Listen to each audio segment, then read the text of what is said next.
Soldevilla, especialista en temas electorales, en temas políticos, que ha participado con nosotros en esta cobertura total de las elecciones. Ellos van a analizar lo que ha sucedido con los partidos políticos. Pero antes, queremos que ustedes vean cuáles son las declaraciones, las últimas declaraciones que ha hecho el presidente Alan García en relación, por ejemplo, al rol de los observadores de la OEA en los recientes comicios.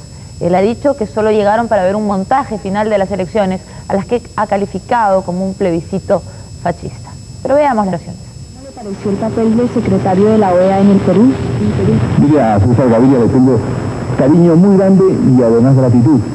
En el caso último no es solamente él, son los observadores internacionales. Una cosa es llegar a la primera escenificación de una obra teatral y otra cosa es haber asistido a todo el montaje durante meses o años y a toda la preparación, como en este caso ha habido, para lo que yo llamo un plebiscito fascista más que una elección, que ha condicionado psicológicamente por el hecho consumado a muchísima gente. ¿Usted piensa que fue un fraude? No pienso yo. Eso fue denunciado en el Perú, que apareciera el departamento de Huánuco, por ejemplo, con todos sus resultados 3 días antes de la elección, demuestra que había fraude y voluntad de fraude, quién sabe, en muchos otros lugares del Perú. Eso ahora ya no se sabrá. ¿Es como una confabulación nacional? No, yo creo que hay elementos que rescatar. Hay gente que todavía tiene ilusión en el modelo económico. Otros piensan que lo primero es el orden y la autoridad y que mejor tener al ejército en el gobierno y hasta en un conflicto internacional, y les gusta eso. De manera que es también la libre expresión de mucha gente que se deja a veces embaucar por algunos temas. Pero yo pienso que en un debate democrático, que ahora habrá tiempo, y tenemos mucha paciencia para ello, se podrá demostrar paulatinamente cómo hay muchísima ilusión y ha habido también muchísimo de manipulación. A ver, usted era de los que apostaba que se iban a una segunda vuelta. ¿Qué pasó? ¿Qué cree? Pues yo pienso que el hecho consumado, presentado como el ejército no dejará que gane otro, influye mucho en la gente. Mire, en Colombia no vota a veces el 60% de la población, que es indiferente o apática ante la política. En mi tierra, ese porcentaje tiene que votar por obligación, porque hay multas y sanciones. De manera que este porcentaje, que es a veces apático e indiferente, es fácilmente atraíble por el concepto del hecho consumado. Inclusive cuando se dijo, hay fraude en Huánuco y se descubrieron 3.000 actas hechas, estoy seguro que esa gente dijo y pensó, bueno, ya están las cosas hechas, cocinadas, subímonos pues a este carro a ver si conduce a alguna parte. Bueno, ustedes han escuchado las declaraciones y con ellas vamos a empezar comentando estas declaraciones. Y quién mejor que el doctor Vallerriestra para comentarlas. Doctor Vallerriestra, se lo preguntamos por 2 razones, como exaprista y además como un personaje que definitivamente no es gobiernista. Digamos que tiene una posición que puede calificarse para muchos muy equilibrada respecto a esto. Voy a hacer un breve resumen de lo que más me llamó la atención de las declaraciones de Alan García para que usted lo comente. Él ha dicho que el resultado de estas elecciones es la libre expresión de gente que se deja embaucar, una definición de democracia bastante dura, que el ejército no dejaría que gane otro, que la votación es obligatoria y que cuando las votaciones son obligatorias la mayoría de la población es fácil de atraer y fácil de someter. ¿Usted cree que esas son las razones del triunfo del presidente Fujimori, siendo usted como es no fujimorista? Bueno, en primer lugar, soy un exaprista en cuanto no pertenezco al partido aprista, porque yo no podía continuar en ese sepulcro que le rinde homenaje a Alan García, que es un hombre completamente equivocado y que le ha causado gravísimo daño a la democracia, al partido aprista, a los partidos, y que es uno de los coautores remotos del 5 de abril. Sigo leal a mi interpretación histórica, mi profunda simpatía por Aya de la Torre, en eso no he variado. Y por supuesto que no soy fujimorista, porque sigue sobre mí gravitando el fenómeno del 5 de abril y un poco la presencia militar dentro de su engranaje, ¿no? Pero, no, pues estoy diciendo por qué no soy, ¿no es verdad? Pero evidentemente que está totalmente equivocado en su análisis. La distancia, el despecho, la soledad, el aislamiento, la crisis de su organización lo lleva a esta posición equivocada. Nosotros estamos abrumados ante la victoria plebiscitaria de Fujimori. Lo de Huánuco, evidentemente, que despertó en algún momento una sospecha, pero es un acto conjurado que no se llegó a perfeccionar. A nivel de delito quedó en tentativa y nadie ha logrado demostrar que haya habido en otros lugares hechos de ese tipo que se hayan llegado a perfeccionar y ejecutar. los En Huánuco además hubo otro asunto, que le dieron, con este fraude pretendían darle el 40%, menos de lo que logró, a un candidato que logró el 70%. Por otro lado, no solo están los observadores de la OEA, que no son gente de títeres ni de pantomimas, está ahí Gaviria, que es un hombre imparcial y que ha actuado con interés por defender la democracia peruana y que asiló a Alan García en Colombia. Y por otro lado, no solo eso, sino que está Transparencia. Transparencia es un grupo que tiene un perfil más, que se inclina más por Pérez de Cuéllar, evidentemente. Claro, y sí, sin embargo, la gente lo identificaba con el bueno, grupo de pero Pérez han de actuado Cuéllar con gran imparcialidad y han reconocido el hecho de que las elecciones han sido inobjetables. Entonces, para hacerle crítica al señor Fujimori, para hacerle oposición a Fujimori, hay que partir de una realidad y de una premisa. Ha vencido apoteósicamente. Ahora, lo que tendremos que hacer es un análisis de cómo está compuesta social y psicológicamente esa masa y por qué han votado en esa forma por él. Ese es el análisis en que yo quisiera entrar para compararlo, por ejemplo, con una victoria análoga que fue la de José Luis Bustamante y Rivero en 1945. Pero que terminó muy mal, bueno, pocos años después. Pero que a la hora de la elección un 64%, 65% también votó por él masivamente. Hay que ver cómo era la psicología de esa masa democrática del 45 y la psicología de esa masa que ha votado en forma similar 50 años después. Vamos a ver eso, pero primero queremos ver qué ha pasado con los partidos y por eso partíamos de Alan García. Para empezar, ¿qué efecto cree usted, señor Tuesta, que ha tenido Alan García no solo en el rechazo al partido aprista, sino en el rechazo a los partidos en general? El doctor Vallerriestra lo dejó caer en sus intervenciones, que Alan García había tenido un efecto no solo en el APRA, sino en todos los partidos. ¿Usted cree que esto es posible, que la imagen de una persona haya podido afectar negativamente a todos los partidos o a todo un sistema? En realidad, Alan García ha sido quizá el personaje principal del descrédito de los partidos, ¿no? Y encabezando un gobierno que inicialmente tuvo un respaldo también abrumador. Las expectativas y además el entusiasmo que creó Alan García en su momento fueron incluso mayor de las que en este momento tiene el ingeniero Fujimori en cuanto a movilización de la masa ciudadana, ¿no? Además en ese momento canalizado por los partidos políticos. Los dos flagelos de la década del 80, el terrorismo y la crisis económica, no pudieron ser derrotados por gobiernos elegidos democráticamente, gobiernos que fueron además producto de un sistema de partidos constituido por aquellos partidos que en este momento son castigados por el electorado. Al descomponer el sistema político y siendo los partidos la base de este sistema político, lo que queda evidentemente es una masa ciudadana que se relaciona directamente con un líder que requiere, un líder que es necesario para abrigar las esperanzas indudablemente de mejorar. Esto es lo que le da Fujimori, el líder carismático. Pero la relación masa ciudadana-líder no es en el fondo lo mismo que un partido político, solo que sin nombre, sin partida de nacimiento, si se quiere, pero ¿qué cosa es un partido político al final, sino una relación de personas que creen en unas ideas que evidentemente han sido dirigidas por alguien en algún momento? No, indudablemente los partidos forman la intermediación particular del sistema político moderno entre la sociedad civil y el Estado. Esta institución por el cual la gente se adhiere, ya sea por ideales, ideología, además porque los partidos canalizan, seleccionan a los representantes. Esto lo hacen solamente los partidos en todo sistema político moderno. No existe un sistema democrático moderno en el mundo, que me demuestren uno, donde no está basado en sistema de partidos. Lo que ocurre es que hay sistemas de partidos, incluso que estuvieron muy fuertemente enraizados, que fracasaron. Italia es la mejor demostración hasta el año pasado. La crisis del sistema de partidos hizo quebrar al gran y tremendo partido de la democracia cristiana, que incluso desapareció. En este caso, Alan García es la expresión mayor, no solamente del descrédito, sino de la responsabilidad que tuvieron los partidos, y que a menor partidos, mayor Fujimori. A menor Fujimori debe existir ese espacio cubierto por los partidos. Por los partidos. Hemos ya comenzado a hablar de otros, no solo del APRA.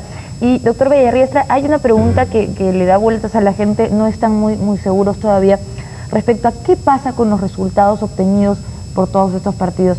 La mayoría de los tradicionales han obtenido menos de 5%, estamos hablando de APRA, Izquierda Unida como alianza, Acción Popular y PPC. ¿Desaparecen? ¿Desaparecen todos? ¿Qué pasa con el PPC que no tuvo candidata a la presidencia? Desaparecen en su personalidad jurídica, pero no como hecho social. Es evidente que el APRA pese a no lograr el 5%, siempre tendrá una vitalidad histórica por su arraigambre regional, por su influencia sindical, por su pasado, que es un pasado respetable.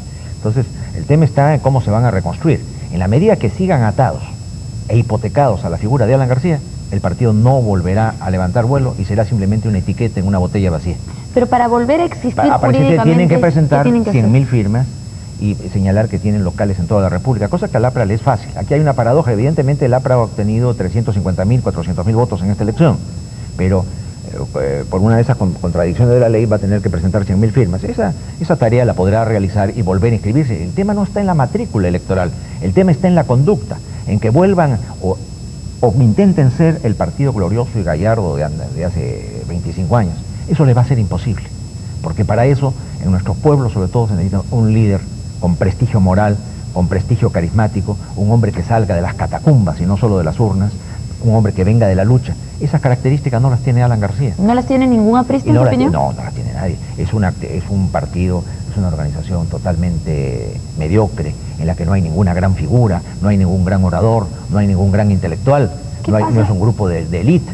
Lo que hay ahí simplemente es la mayordomía de Alan García, en la que es un dogma que esta persona tiene que ser tratada como si fuera ella la torre, y lógicamente eso no lo ha aceptado la masa aprista. El aprismo es mucho mayor que este 5%, pero esa periferia se ha defraudado y ha votado por diversas candidaturas. Entonces, va a ser para usted es un problema de líderes en el caso de la y que no se vislumbra ninguno en el camino. Entonces yo creo que ha cumplido un rol histórico, un rol precursor, pero que en la medida que siga embargado, hipotecado a la figura nefasta de Alan García, el partido no va a poder levantar vuelo. Bueno, muchísimas gracias por su lapicero, me estaba prestando acá un lapicero. Yo quería tomar nota de una de las cosas que había dicho el doctor Villarriestra para preguntársela a usted. Para él, en el caso del APRA, principalmente, que es el que más ha desarrollado, es una cuestión de líderes. ¿No es una cuestión de ideas también? ¿O el pueblo todavía no se fija en las ideas y sigue a los líderes? El fracaso, no sé si me entendió, ¿el fracaso se explica por falta de líderes o porque las ideas no sintonizan con el pueblo? Hay una combinación de circunstancias, ¿no? Uno es evidentemente el liderazgo aprista. Alan García representó el nuevo liderazgo, y el nuevo liderazgo en el Perú, que formaba parte de los nuevos liderazgos en América Latina. Collor de Mello, Paz Amor en Bolivia, eran la expresión de esos nuevos liderazgos. Menem incluso, como dije en Argentina. Esa es una parte. Todos estos, salvo Menem, que todavía tiene su cuarto de hora, fracasaron estrepitosamente. El fracaso dirigiendo un gobierno es un fracaso mayor que dirigiendo un partido. Más aún, en el caso del APRA, un partido en el cual se depositaron esperanzas históricas acumuladas. La pregunta, disculpe la interrupción, la pregunta no solo va por el APRA, sino en general. O sea, si usted opina que la falta de líderes es un elemento común a la crisis de los partidos, o si es una opinión simplemente para el APRA. Tiene que ver por eso con, uno, el liderazgo, en segundo lugar, evidentemente, con lo que son programas, pero por otro lado tiene que ver también con un contexto mayor. Sociedades como la nuestra, sometidas a crisis sociales y económicas tremendas y perversas como las que ha sufrido el país, la institucionalidad política se debilita tremendamente. Se requiere, por lo tanto, que se resuelvan los principales problemas. Esto no lo resolvieron los dos gobiernos y, por lo tanto, el sistema político entró en crisis. No podía existir ningún partido político, incluso que no hubiera tenido responsabilidad en él, que se hubiera mantenido en pie. Todo el sistema político se quebró y, por lo tanto, los partidos. Faltaba reconstituir el tejido social. Eso, a su manera, autoritariamente lo está haciendo Fujimori. Lo que ocurre es que él es ayudado, además, no solamente por resolverlo, sino porque presiona y porque se oxigena, contribuyendo a aplastar a los partidos, porque él es inconveniente para los partidos y viceversa. Él es la figura de lo que es lo antipartido. Fujimori representa lo antiinstitucional. Por eso decía, a mayor Fujimori, menos partido, menor institucionalidad. Lo que ocurre es que estamos en este momento todavía embriagados por la figura carismática de presidente Fujimori, pero eso sí es un peligro. Acá lamentablemente la gente está entusiasmada por el fracaso de los partidos. Eso es lo que más nos debe preocupar, no para resucitar estos partidos, sino para dar digamos, la cobertura, el marco legal para que se puedan desarrollar. Estamos pasando a otro tema y hay varias preguntas que quiero que usted nos responda y además hay más tiempo para conversar con ambos. Así que yo les pediría que nos disculparan un breve corte y regresamos. Son las 7:59. Entonces continuamos con la conversación, estamos con Javier Vallerriestra y Fernando Tuesta Soldevilla comentando la crisis de los partidos políticos, las razones que hay, que puede haber en el futuro con respecto a este tema. Doctor Vallerriestra, estábamos conversando con el señor Tuesta respecto a el papel que jugaba la falta de líderes y el papel que jugaban las ideas en esta crisis. Y respecto a las ideas, yo quería insistir con usted en la pregunta. Tuvimos ocasión de estar poco antes de las elecciones en una reunión organizada por el Instituto de Economía de Libre Mercado, en la que mostraba a todos los partidos, invitaba a todos, los resultados de una encuesta que había realizado Apoyo, una encuestadora seria, preguntándole a la gente en materia de ideas qué quería, en materia de ideas, no de personas. Y le adelanto el resultado. En materia de ideas, brevemente querían populismo, querían que el Estado diera empleo, querían promociones, querían regímenes diferenciados. Y cuando le preguntaban a esa misma gente qué presidente quería, decía Fujimori. ¿Qué pasa ahí? Bueno, es que por más libertad que proclame Fujimori, él no deja de tener perfiles de gobernante filantrópico. La inauguración de colegios, las obras, todo eso va dentro de ese perfil. Ahí viene la objeción, bueno, muy bien, colegios más maestros, ¿no? Pero en fin, lo que pasa es que hay un cambio en las masas. Por ejemplo, cuando la gente que fundó el APRA, y me refiero al APRA porque ha sido el primer partido de la historia republicana del Perú, el primer partido en importancia, ¿no? Por supuesto que cronológicamente está antes el Partido Civil, el Grupo Progresista, el Partido Demócrata de Don Nicolás, el Partido Constitucional de Cáceres. El partido tuvo esta importancia. La gente que forjó el APRA era gente muy ideologizada, porque pertenecía a una generación que había vivido la Revolución Mexicana, la Revolución Rusa, los movimientos fascistas, y ahí la Torre vino acá con toda esa escenografía. Entonces esa gente creía y una época de ideas, una época distinta a la... Entonces la gente vivió dentro de temas profundamente ideológicos, el antiimperialismo, la reforma agraria, la unidad continental. Esas gentes son las que le dieron la victoria a José Luis Bustamante Rivero en 1945. El trabajador manual y el trabajador intelectual que votaba así, creía en el habeas corpus, en la libertad, en la constitucionalidad, en el militarismo a sus cuarteles, etc. Claro que sabía que tendría que haber un cambio y que ese cambio lo beneficiaría eliminando a la oligarquía. Pero en cambio, tanto del pasado. ¿Qué pasa? Pues no, es que tenemos que comparar, porque ha habido esta evolución. En cambio, en 1995 la gente no piensa así. Es como se ha dicho de este análisis que comentábamos antes. La gente va al pragmatismo, ve que el que le hablen de ideas o de estos fenómenos para resulta una cosa muy remota, quiere una cosa pragmática y cotidiana. La reivindicación ya no se realiza a través del Parlamento, que también entraba en crisis. La reivindicación se realiza en que quieren el vaso de leche, el colegio, el profesor, el problema de la vida cotidiana. Por eso existen los clubes de madres, los ronderos, esa informalidad que no están prevista en los grandes textos constitucionales, son organismos de mediación superiores a los partidos. Los partidos son fajas de transmisión entre la sociedad y el Estado y tienen que existir. Ya han pasado por diversas etapas, desde su desconocimiento y proscripción hasta su tolerancia, hasta llegar a la constitucionalización. Entonces, están constitucionalizados los partidos en nuestras leyes fundamentales, pero las masas no van por ese camino. Y eso se debe a la desilusión.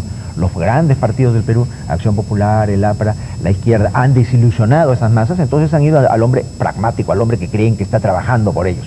Entonces, antes de que pasemos al siguiente tema, usted ha tocado algo que yo quisiera conversar con el señor Tuesta, es los organismos informales, las nuevas formas de la ciudadanía de agruparse. Usted habló de rondas, ¿verdad? Habló de comités. ¿Van a sustituir de comités de madres?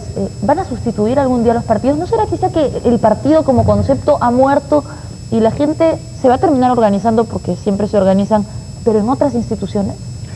Todos estos movimientos y organizaciones ya existían en toda la década del 80, coexistían con los partidos políticos, se organizaban incluso paralelamente, pero tienen fines distintos. Los partidos tienen como fin justamente organizar políticamente a la ciudadanía, recrear ideológicamente a ellas, seleccionar líderes, rotar a los líderes y ser los representantes en el aparato del Estado y en el gobierno. Esto no tienen que hacerlo las organizaciones, los clubes de madres, etcétera. Coexisten, no se contraponen. Pero incluso si la ciudadanía no los quiere ya, si la ciudadanía dice no me sirve, el partido es muy complicado, tiene un local que queda lejos, no me escuchan, no me entienden, me piden carnet, en cambio en mi comité converso con toda la gente, todos somos iguales, nunca más partido, no quiero. Sí, efectivamente, eso quiere decir que el interés por el control, el manejo y la representación política en el Perú no interesa, y cuando no interesa van a dejar el espacio a aquellos que sí le interesan, y por lo tanto el poder va a estar mucho más concentrado. Es lo que ocurre ahora. Como vuelvo a repetir, estas organizaciones han subsistido antes, pueden tornarse más poderosas e importantes, pero también en la medida en que el interés por toda la cosa pública se amplíe. Estas organizaciones tienen, por lo demás, una labor sumamente restringida y localizada. No pueden abarcar los intereses ni nacionales, ni siquiera sectoriales. La pregunta, disculpe que insista, y regresamos con el doctor Villarriestra, quizá usted me la quiere contestar. La pregunta no era si pueden o si no pueden, sino si la ciudadanía, sin preguntarse si es bueno o malo, no va a desechar por completo a los partidos, porque teóricamente puede ser necesario el partido, pero la impresión que nos da es que la ciudadanía no los quiere, o usted no comparte esa impresión. Bueno, en estos momentos hay un escepticismo frente a los partidos, por su falta de liderato y por su fracaso histórico, y singularmente porque quienes, habiendo tenido una misión evangélica, la traicionaron. Entonces eso ha desilusionado a las masas. Pero de todas maneras, como lo señala muy bien el señor Tuesta, hay un papel distinto entre estas organizaciones que se dedican solo a lo cotidiano con un partido. Un partido es una organización de hombres para tomar el poder o influir en el poder y sus decisiones. Si un hombre tiene una idea, para que esa idea se vuelva fuerza, tiene que pertenecer a una organización que lo lleve al debate y ahí a la elección personal o en su defecto elegir a alguien con el cual debe tener una relación para influir en el Estado y en el gobierno. Ahora, disculpe, solamente para añadir aquello. Cuando hay un líder importante en estas organizaciones, pasa a ser, si no captado, a militar en un partido político. María Elena Moyano era la principal representante de la Federación Popular de Mujeres de Villa El Salvador, militaba en un partido y gracias a que ella fue militante en un partido, fue asesinada. No puede existir una representación más allá de los partidos. Pero ¿qué pasa con lo que no se entiende? Y la pregunta va para los dos, quizá para el doctor Villarriestra primero porque estaba con la palabra. Lo que no se entiende es por qué, si todo lo que ustedes dicen es cierto, el señor Fujimori está donde está. Es que los partidos, por ejemplo, ¿qué cosa queda de la ideología del APRA? A mí me parece que quedan cosas importantes, pero a mí me impresionan como intelectual. Pero el pueblo no es pues, vamos, ¿no? Pues esto es lo que tenemos que ver. ¿Qué queda del APRA? Es decir, la idea continentalista, la integración andina, la integración de los pueblos al sur de Río Grande. Eso es una meta que tendrá que cumplimentarse en las próximas décadas. Queda en el APRA una cosa muy interesante, el pensamiento relativista de Aya La Torre, cuando él señala, por ejemplo, una cosa que ha resultado cierta contemporáneamente. El imperialismo no es la etapa final del capitalismo, sino una etapa superior. Entonces, hemos visto cómo el imperialismo se ha desarrollado en Asia y ha dado una nueva pujanza al sistema capitalista internacional. Eso no, pero perdón, entonces yo digo ¿por qué? Pero en cambio, las masas no les interesa ese tema. Les interesa el tema de la ocupación, les interesa el tema del hambre, les interesa el tema de la paz. Y esos son fenómenos que aparentemente se han conseguido en el último lustro del señor Fujimori. Ahora, pero los partidos tienen una definición, quiero apelar a la definición constitucional de la ley alemana, que nos señala los valores que tiene. Los partidos constituyen un componente jurídico constitucional necesario del orden fundamental libre y democrático. Con su cooperación libre y continua a la formación de la voluntad política del pueblo, cumplen la función pública que la ley fundamental les asigna y les garantiza. Ahora, los partidos desgraciadamente degeneran en oligarquías. Son élites que reciben la simpatía popular, pero al mismo tiempo se gobiernan ellos solos, se corrompen de alguna manera, se burocratizan, entonces no les interesan los hombres de talento, sino les interesan los hombres sumisos y mediocres al final que cumplan la consigna del partido. Yo quiero pasar a doctor, disculpe, pero antes de... ese mal, evidentemente que los partidos tienen que existir, y esta no es la primera crisis de los partidos. El mensaje de Fujimori de pragmatismo, despectivo frente a los partidos, ya lo hemos escuchado. Odría lo sostuvo en 1950, los partidos no sirven. Pero sobrevivieron los partidos de ahí. La pregunta de Fernando Tuesta en este momento es, Velasco. ¿Han desaparecido también masivamente partidos en otra época de nuestra historia? Así como ahora, bueno, no es que hayan desaparecido, pero han tenido un resultado tan catastrófico así masivamente los partidos más importantes de toda una época. Claro, los grandes momentos históricos de desaparición de los partidos, por ejemplo, luego de Leguía desaparece ya definitivamente lo que queda del Partido Civil, del Partido Democrático Reformista Peruano de Leguía. Al final del gobierno de Velasco hemos tenido la desaparición total de la Unión Nacional de Odristas, el Movimiento Democrático Peruano, en fin, han desaparecido partidos. Sin embargo, este tipo de partidos que es lo que tenemos, yo no creo que vayan a desaparecer, no porque uno quiera o no, sino porque estas son las organizaciones con mayor cobertura nacional. Esto, por ejemplo, de poder reinscribirse o no con 100.000 firmas, para estos partidos no son nada. Baladí. Los movimientos, todos estos movimientos que están inscritos, incluso que tienen representantes, son mucho menos organizados e incluso expresan en su dinámica cotidiana y consiguieron las 100.000 firmas. Consiguieron la pregunta es, ¿lo van a poder hacer a tiempo? Porque se vienen las elecciones municipales y es preciso reinscribirse 180 días antes, con lo cual les queda muy poco tiempo. Mayo. ¿Ustedes creen que van a poder? Es difícil. Yo me acuerdo cuando tuve que presentar ante el Tribunal Constitucional 50.000 firmas para inconstitucionalizar la ley que permitía el cómputo como válido de los votos nulos y blancos. Y el APRA, que estaba en el apogeo de su popularidad, porque al año siguiente ganaría las elecciones, no pudo conseguir las 50.000 firmas. Solo conseguimos 12.000. Siendo un partido como era. Ahora que con la crisis que hay, porque Fujimori se ha reforzado después de su victoria, porque todo el mundo sale en ayuda del triunfador, y a su turno los que están en decaída también van a tener un fenómeno de declinación y de falta de entusiasmo, así que hay que ver si se logran esas 100.000 firmas. Pregunta final, señor Tuesta, ¿cuál es su pronóstico sobre la recomposición del panorama? Usted nos ha hablado de que no es la primera vez que desaparecen partidos, pero mencionó al Partido Civil, al Partido Reformista, me parece, cosas que ya no existen. ¿Nunca más existirá Acción Popular, nunca más existirá el APRA, nunca más existirá Izquierda Unida? ¿Serán reemplazados por otros partidos? La diferencia es que en todos aquellos momentos antes nombrados existían ya gérmenes y desarrollo realmente de partidos. Ahora no vemos nada en el panorama.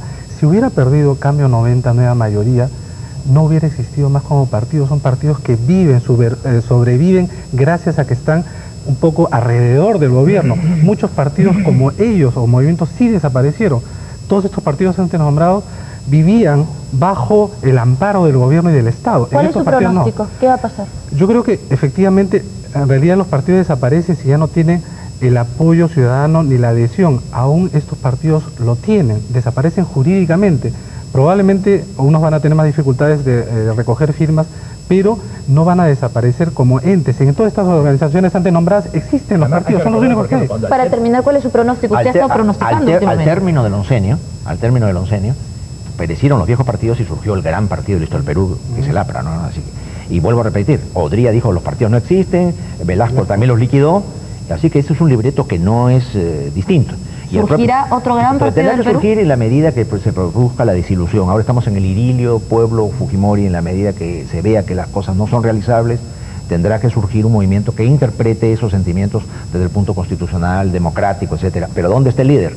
¿Dónde está el hombre que convierte el agua en vino? ¿Qué pasa si todo funciona bien y si el señor Fujimori es el líder? ¿Él tendrá que formar un partido necesariamente, creen ustedes? ¿Lo ganará la historia y se le formará un partido? Él tiene una avalancha popular extraordinaria, tiene control del Congreso, es un hombre que nadie ha tenido tanto poder, es el jefe de las Fuerzas Armadas, es el amo del Poder Judicial, el líder del Congreso, nombra prefectos y subprefectos, el pueblo vota por él, y al revés de Velasco. Velasco llegó a tener una cota de popularidad que si hubiera habido elecciones seguramente habría logrado algo análogo, pero Velasco Velasco regaló la reforma agraria, la comunidad industrial, en cambio ha quitado, porque hay desocupación, hay crisis, ¿no es verdad? Eso es un hecho, y sin embargo las masas lo apoyan.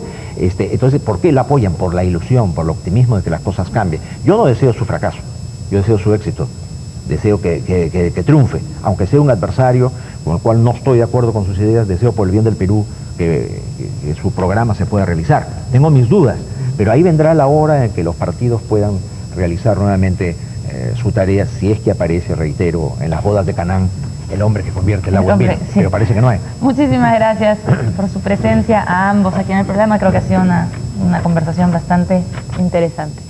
Son las 8:17, nosotros tenemos más en Primera Edición. Regresamos.